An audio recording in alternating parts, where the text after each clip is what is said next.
Greetings, everybody. It's your old pal Frank here, and happy Wednesday. So, folks, this is a video response for the one and only Cases Loaded Dan Wilson. So, Dan's doing a giveaway. Okay, sorry, that's an understatement. Dan is doing the granddaddy of giveaways. There you go. That's a little more like it. And I say that because if you see the prizes he's giving away, um, you know the term, if you know, you know? Yeah. Let's just base it on that. I mean, a Babe Ruth bat relic, game-used bat relic? Come on. I mean, that jersey auto of Ken Griffey Jr. is pretty damn sweet too. But it was that Babe Ruth that really caught my eye. So he's doing this giveaway because he's celebrating, breaking the 800, 900 subscriber mark. The ultimate was trying to get to 1,000, which he's broken that in spades. I mean, last I checked, he was at 1.35K. So, yeah, Dan did it. But as well, he wants to pay homage to members of the 600 and 700 home run club. So, basically, what he wants us to do is either leave a comment or do a video response talking about a memory or something of a member of said clubs. Now, there's not a lot in those clubs, but there are a few names to choose from. I mean, you got Ken Griffey Jr., Sammy Sosa, Jim Thome, Albert Pujols, Willie Mays. Myself, personally, I'm going with the one that's probably the most easy to talk about, and also the one that I have the most cards of in my collection, which isn't a lot, but still, there's a few of them. And that is, of course, the OG home run king, Babe Ruth. So, why Babe Ruth? Well, for starters, and I'm going to start putting up some Babe Ruth cards here. Yes, they are all modern cards except for one. And for those of you who've watched my stuff for a while, you know which card I'm talking about. But, excuse me, we'll get to that later. But, yes, why Babe Ruth? Well, for starters, he was my grandfather's favorite baseball player. And when I was younger and my grandfather was still here with us, when we would be talking baseball, if it wasn't Expos, sooner or later it seemed to get onto the topic of Babe Ruth. And I loved it because when my grandfather would talk about Babe Ruth, it's like, now my grandfather passed away at the young age of 60, which is very unfortunate. But when he used to talk about Babe Ruth, seeing a man, in his 50s, turn back into like a little kid again, seeing that look in his eyes, talking about, the great Bambino, the Sultan of SWAT, like it was unreal. So that's why over the years, hearing the name Babe Ruth and realizing it wasn't just a chocolate bar, when I started getting into, sports and whatnot, one of the first names that I wanted to just like sink my brain into was Babe Ruth. So I think when I was in both elementary school and in high school, like I'd be in the library and of course being in like the sports section and looking at anything I could find on Babe Ruth. And man, when I saw, when I read about, the 60 home run season, 714, for so long, no one was ever even thought of to break that record, and then of course Hammer and Hank came along and crushed it. But, for so long, 714 was like the benchmark. And then reading into his early career, seeing that he was a pitcher and a damn good one too, I was just like, wow, Babe Ruth was like godly. And to a lot of people he was, and to a lot of people he still is. So that's why I became a huge Babe Ruth fan. And therefore, my first trip to New York City, actually, first trip to New York City, I saw where Yankee Stadium was, but it was my second trip where I actually went to Yankee Stadium. Didn't go to see a game, but myself and my cousin, we took the tour. Unfortunately, at that time, they were doing some cleanup in that, so we weren't able to get into Monument Park. But we did the tour of the stadium and checking out the Yankee Hall of Fame or museum in there was friggin' awesome, and seeing a baseball signed by every single Yankee player throughout the Yankees' history. The first one I went to, of course, Babe Ruth's. So to see an actual Babe Ruth signed baseball was just friggin' phenomenal. And then, of course, seeing the 1927 Yankees, and Murderers Row, and so good, So then, of course, like all tours, ends with the gift shop.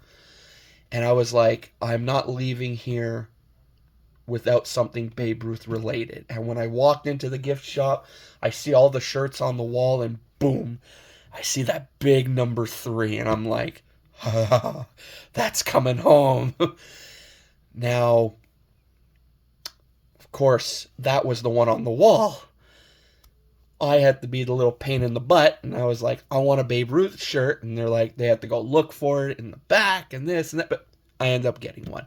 I don't wear it very often, just because the Yankees logo on the front, the material, the white material, kind of scratched off, so it looks kind of weird. It's like more blue than white, but that big 3 and the name Ruth, bright as day on the back of that shirt, so I keep it folded up nicely in my shirt drawer, and every now and then I take it out just to look at it, and like, yeah, Babe friggin' Ruth, man.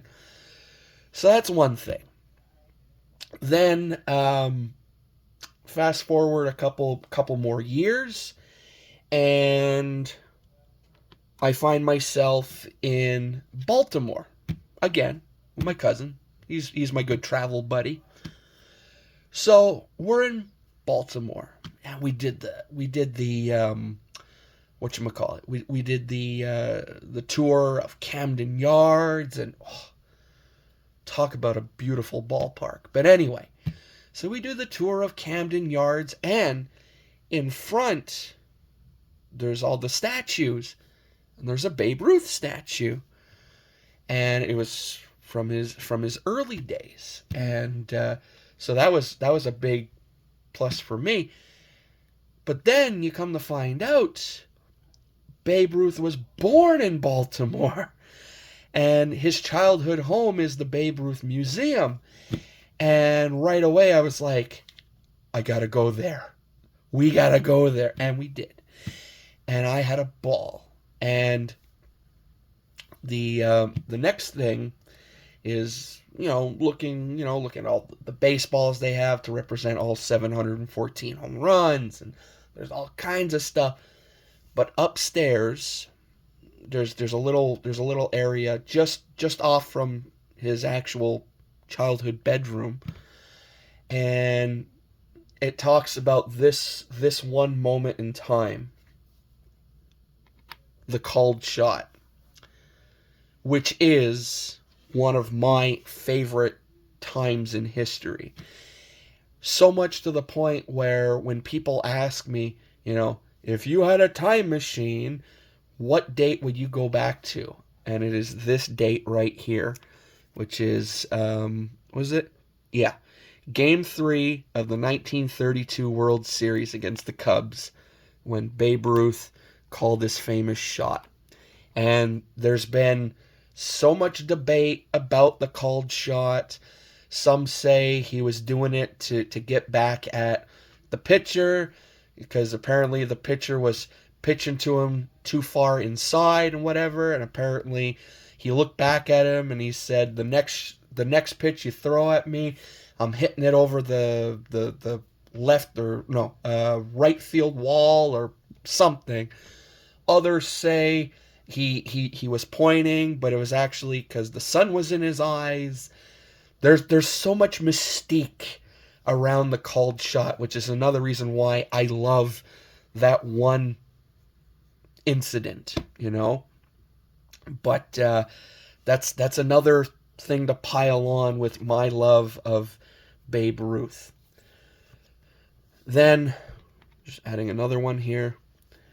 Then, was it 2 years ago? Or last year?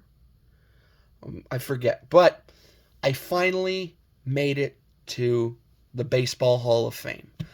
A place that I've been wanting to go since I was knee-high to a grasshopper. Now, mind you, being out-of-towners and driving there, and not taking interstate roads and taking more back roads, it was a real journey. And we only had about an hour and a half to really get a look at everything, which really is not enough time. Going to Cooperstown is like a good day, maybe even two if you could find a place to stay.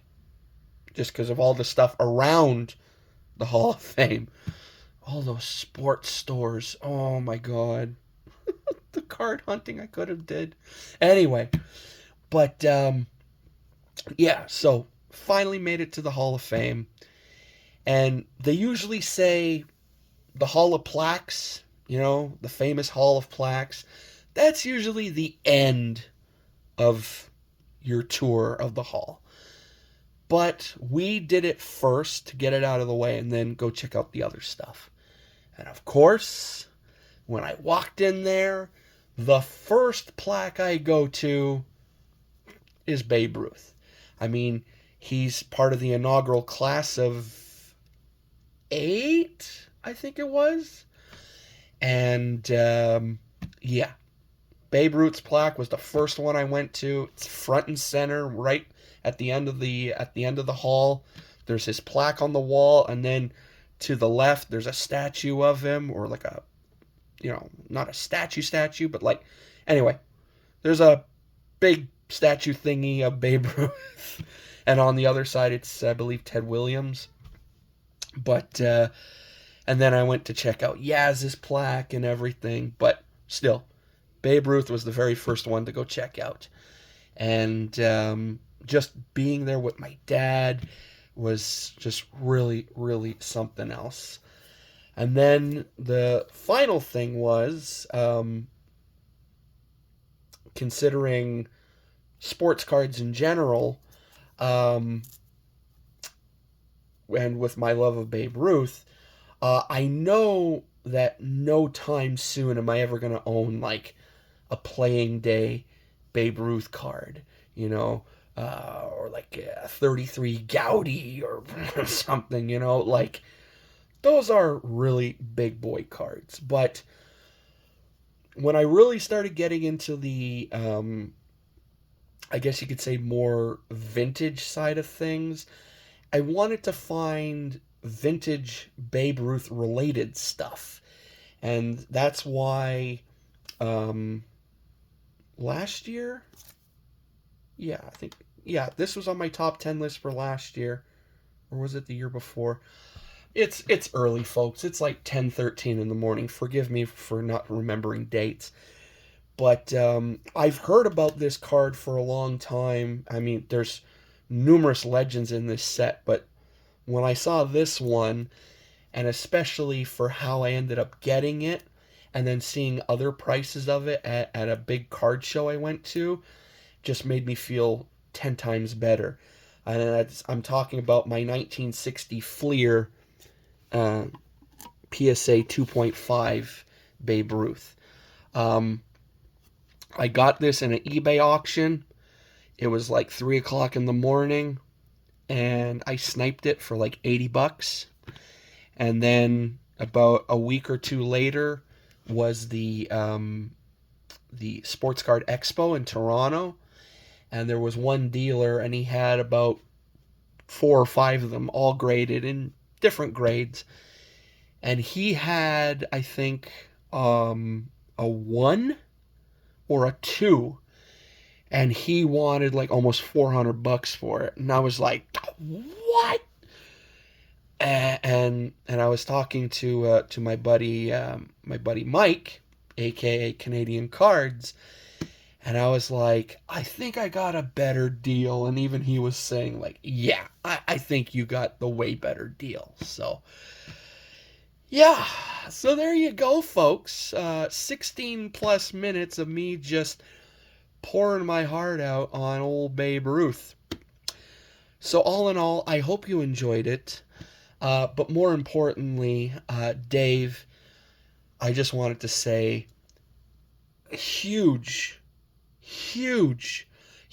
times a million congratulations on crushing the 1,000 mark. It's a hell of a milestone to get to. And I bet crushing that 1,000, I bet you felt like Babe Ruth himself, didn't you? And to everyone out there who has taken part and made a VR already, I very much look forward to checking them out. And for those of you who would like to take part in this giveaway, you have until the 31st of January to get your VRs in. So I urge you to do so. Again, break out of that shell if you haven't done videos before. We're not here to judge you. We're here to enjoy your love and passion for cards. So that's all I got to say about that. As well, as always, with every VR, there is a link in the description below. In this one to Dan's channel. Go check it out. Let's push him past that 1.35. Let's get him to 2. Let's get him to 2K, man. Let's really, there's an expression that says when you talk about someone, you make their ears feel really big. Yeah, let's make Dan's ears really big, man. Let's make them like African elephant size. Anyway, so good luck to everyone who's taking part. Again, I urge everyone who hasn't yet to take part. And that's it for me. So I hope you guys have a great remaining Wednesday. Hope you guys have an awesome remainder of the week. And I will see you back here on Friday, where we will be back to our regularly scheduled content. So till then, I say to all of you out there, laters!